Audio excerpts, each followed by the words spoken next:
जय श्री राधे राधे, जय माता दी। दोस्तों, कैसे हैं आप लोग? आशा करती हूँ आप लोग बहुत ही अच्छे होंगे। आपके अपने चैनल राधे राधे में आप सबका बहुत बहुत स्वागत है। सोमवार के व्रत में जरूर सुने, ये कथा मिलेगी भगवान शिव पार्वती की कृपा। लिए आज हम आपको सोमवार व्रत कथा सुना रहे हैं, तो ध्यान से सुनिएगा। सोमवार का दिन शंकर भगवान को समर्पित होता है। आज के दिन भक्त भोलेनाथ को प्रसन्न करने के लिए विशेष पूजा अर्चना करते हैं। कुछ लोग आज के दिन व्रत भी रखते हैं ताकि शिव की कृपा प्राप्त की जा सके। बाबा भोलेनाथ के आशीर्वाद के लिए आप भी सोमवार का व्रत कर रहे हैं या कर रही हैं, तो शिव व्रत को पढ़कर या सुनकर इस उपवास को पूरा करें। तो सोमवार का दिन भगवान शंकर को समर्पित ही होता है, तो उसमें भगवान शिव के सोमवार व्रत कथा को जरूर सुने।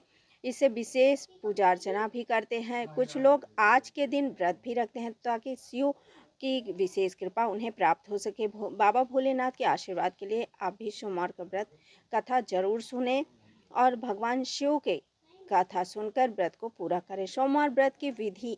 नारद पुराण के अनुसार सोमवार में व्रत में व्यक्ति को प्रातः स्नान करके शिव जी को जल और बेलपत्र चढ़ाना चाहिए तथा शिव पार्वती की पूजा करनी चाहिए। शिव पूजन के बाद सोमवार व्रत कथा जरूर सुननी चाहिए। इसके बाद केवल एक समय ही भोजन करना चाहिए। दोस्तों, सोमवार व्रत में एक समय भोजन किया जा सकता है। सोमवार से जैसे सोमवार का व्रत 3 प्रकार के होते हैं, जैसे तीसरे तक होता है, जैसे मतलब शाम तक रखा जा सकता है सोमवार का व्रत। और 3 प्रकार का होता है, प्रति सोमवार व्रत, सोम प्रदोष व्रत और 16 सोमवार का व्रत। इन सभी व्रतों के लिए एक ही विधि होती है पूजा करने के लिए।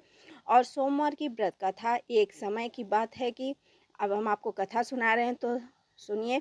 सोमवार की व्रत कथा। एक समय की बात है, किसी नगर में एक साहूकार रहता था। उसके घर में धन की कोई कमी नहीं थी, लेकिन उसके कोई संतान नहीं थी। इस कारण वह बहुत दुखी था।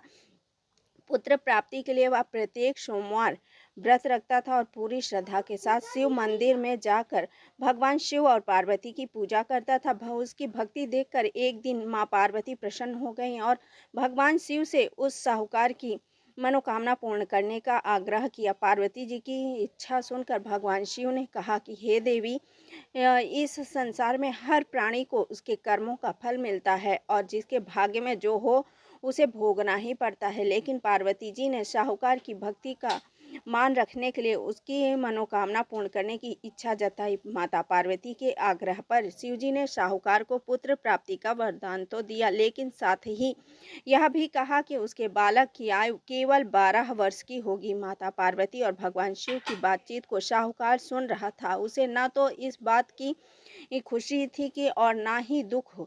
वह पहले की भांति शिव जी की पूजा करता रहा।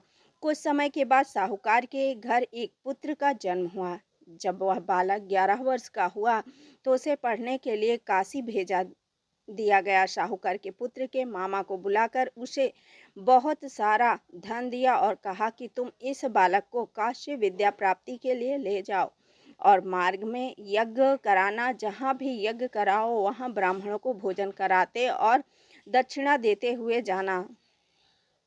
दोनों मामा भांजे इसी तरह यज्ञ कराते और ब्राह्मणों को दान दक्षिणा देते काशी की ओर चल पड़े। रात में एक नगर पड़ा जहाँ नगर के राजा की कन्या का विवाह था, लेकिन जिस राजकुमार से उसका विवाह होने वाला था वह एक आंख से काना था। राजकुमार के पिता ने अपने पुत्र के काना होने की बात को छुपाने के लिए एक चाल सोची। साहूकार के पुत्र को देखकर उसके मन में एक विचार आया कि उसने सोचा, क्यों ना इस लड़के को दूल्हा बनाकर राजकुमारी से विवाह करा दूं। विवाह के बाद इसको धन देकर विदा कर दूंगा और राजकुमारी को अपने नगर ले जाऊंगा। इस लड़के को दूल्हे के वस्त्र पहनाकर राजकुमारी से विवाह करा दिया गया, लेकिन साहूकार का पुत्र ईमानदार था। उसने यह बात न्याय संगत नहीं लगी। उसने अवसर पाकर राजकुमारी की चुनरी के पल्ले पर लिख दिया कि तुम्हारा विवाह तो मेरे साथ हुआ है, लेकिन जिस राजकुमार के संग तुम्हें भेजा जाएगा वह एक आंख से काना है। मैं तो काशी पढ़ने जा रहा हूँ। जब राजकुमारी ने चुन्नी पर लिखी बातें पढ़ी तो उसके मन में अपने माता पिता को यह बात बताई। राजा ने अपनी पुत्री को विदा नहीं किया और इससे बारात वापस चली गई। दूसरी ओर साहूकार का लड़का और उसका मामा काशी पहुंचे और वहां जाकर उन्होंने यज्ञ किया। जिस दिन लड़के की आयु 12 साल की हुई, उसी दिन यज्ञ रखा गया। लड़के ने अपने मामा से कहा कि मेरी तबीयत कुछ ठीक नहीं है। मामा ने कहा कि तुम अंदर जाकर सो जाओ। शिव जी के वरदान अनुसार कुछ ही देर में उस बालक के प्राण निकल गए।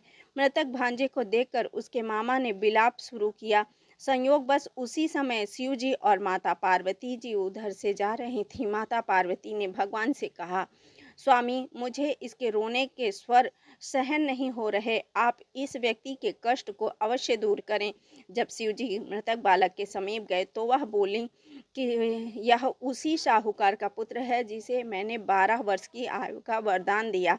अब इसकी आयु पूरी हो चुकी है, लेकिन मृतक भाव से विभोर हो पार्वती ने मातृ भाव से विभोर हो माता पार्वती ने कहा कि हे महादेव, आप इस बालक को और आयु देने की कृपा करें, अन्यथा इसके वियोग में इसके माता पिता की भी तड़प तड़प कर मर जाएंगे। माता पिता के आग्रह पर भगवान शिव ने उस लड़के को जीवित होने का वरदान दिया। शिव जी की कृपा से वह लड़का जीवित हो गया।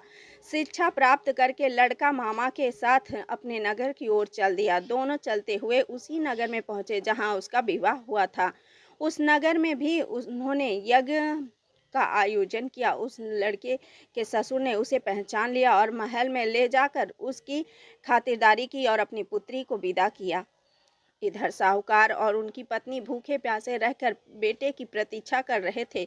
उन्होंने प्रण कर रखा था कि यदि उन्हें अपने बेटे की मृत्यु का समाचार मिला तो वह भी प्राण त्याग देंगे, परंतु अपने बेटे के जीवित होने का समाचार पाकर वह बेहद प्रसन्न हुए। उसी रात भगवान शिव ने व्यापारी के स्वप्न में आकर कहा, हे श्रेष्ठी, मैंने तेरे सोमवार के व्रत करने और व्रत कथा सुनने से प्रसन्न होकर तेरे पुत्र को लंबी आयु प्रदान की है। इसी प्रकार जो कोई सोमवार व्रत करता है और यह कथा सुनता और पढ़ता है, उसके सभी दुख दूर होते हैं और सभी मनोकामनाएं पूर्ण होती हैं। हर हर महादेव।